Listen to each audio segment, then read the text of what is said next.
মানুষ নিজেদের জন্য যে এত রকমের কষ্ট ভোগান্তি সৃষ্টি করেছে তার ধারণার বাইরে। যে কোনো কিছু হলেই যেন তারা ভোগে। গরিব হলে তারা অভাবে ভোগেন, ধনী হলে আবার ট্যাক্স নিয়ে ভোগেন, অশিক্ষিত হলে তাদের ভুগতে হয়, যদি স্কুলে পাঠান অশেষ কষ্ট, অবিবাহিত হলে মানুষ ভোগেন, আবার বিয়ে দিলেও। আমি কিন্তু কিচ্ছু বলিনি।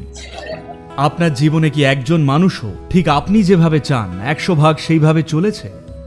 বাবা মা, স্বামী, স্ত্রী, বউ, পার্টনার, সন্তান, বন্ধু, যে কেউ, এমনকি আপনার কুকুরও আজকাল তো নিজেদের কাজেই ব্যস্ত। কেউই 100 ভাগ আপনার মন মতো হয় না। এই একজন যেন আপনার মন মতনই হন।